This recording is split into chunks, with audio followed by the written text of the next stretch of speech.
contact. But RBA can also handle at the case level. So for example, in the case manager, when I create a brand new case, that you can actually specify a sales rep for the entire case. So if the Mr. Green goes out and he gets a huge case for me, and even though the parties that are involved in this case might belong to other sales rep, I can specify as long as this case lasts, every job that gets generated from this case, Steve Green will get commission, sales commission out of those jobs. So you can override the contact sales rep with a sales rep specified for a single case. Another question you might have is that, can I override a sales rep at the job level? I know it'll be rare occasion, but answer is yes. So in the calendar manager, let's say I'm setting up a brand new job, and let's say Mr. Daniel Berg's office is calling, so we're going to look up a Daniel Berg. And now if I go click on the additional info tab, you will notice that because Steve Green, the sales rep, owns the attorney Daniel Berg, every time Daniel Berg is accessed or brought up, the sales rep Steve Green automatically comes in for each job. So 99.9% of the time, Steve Green will stay there claiming the credit for this job. But again, RBA being flexible, you can override this particular information with some other sales rep, or maybe an account called in-house account, meaning that you don't want to pay a commission whatever reason for this particular job. So yes, you can override at the job level.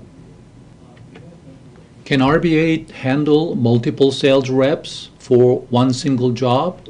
The answer at this point is no.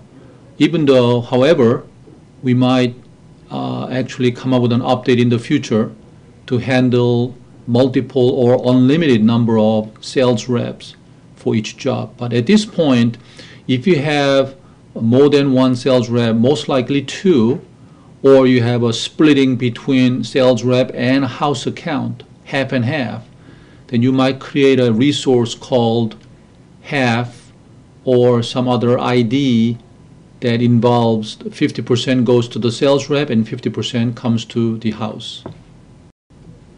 RBA can calculate sales commission in one of two ways. Now, regular way or normal way will be take the total commissionable amount and multiply that by commission rate. Now, second way, which is a little less normal or usual, but nonetheless a practiced in a lot of core reporting firms, is that you take a commissionable amount, but you subtract your cost for the resources first, and then multiply the result by rate. Now this is called revenue after reported expenses, or RARE, or other people might call this net income before overhead, or NIBO. Now RBA can handle both ways of calculating sales commission, and we'll see in a minute.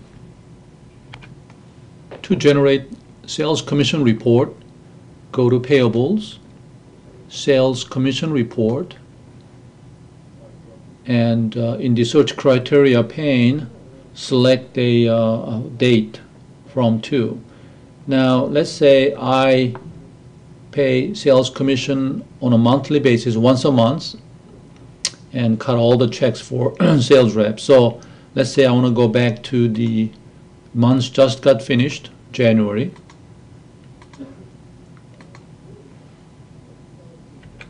And then commission for sales rep, and I'll go search.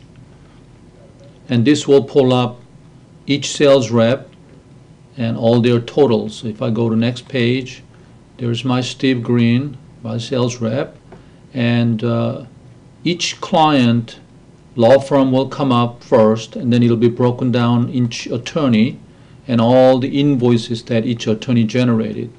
And for each invoice, there will be the total commissionable amount, and then right next to it will be the actual result of the calculation, which is the commission itself, and then total for each attorney, total for each firm, and then at the end you will have the total for the entire sales rep for this period. Now, if you pay sales commissions based on rare or NIBO concept, as we talked before, then what you need to do, you need to come down here where it says deduct resource cost. Then you need to say yes.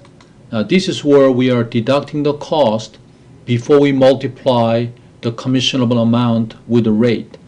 And this will reduce the amount of the commission, obviously. So we go search again. And if we look at the Steve Green again, and we notice that the commission amounts are much lower because now we have deducted the actual cost that we pay to the co-reporter from the commission amount before we multiply the rate. Now, normally in most co-reporting firms, you will pay not only for the originals but also for the copies, the sales commissions. If not, then you need to come here also in the left-hand side where it says exclude copies. The default is no to include all the copies. But if you exclude, then you need to go ahead and say yes. And this will exclude all the copies from the sales commission report.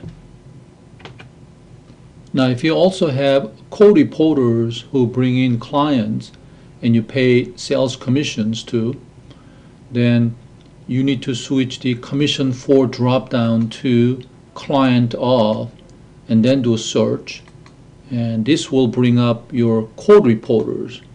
For example, there's my Lisa Welch. She's the reporter who brought in several attorneys, and now she's getting paid commissions every time those attorneys generate a job. Now, these commissions, the sales commissions, are not part of the regular resource payroll process, meaning that we do not mix the sales commission or incentive commission along with their regular pay, or 70% or 75%, for example. So you need to cut separate checks for these resources or sales reps out of this commission report. Or if you choose to, you can enter the entire commission amount as the pay adjustment as a one lump sum amount and then include as part of the paycheck. You can do that too also.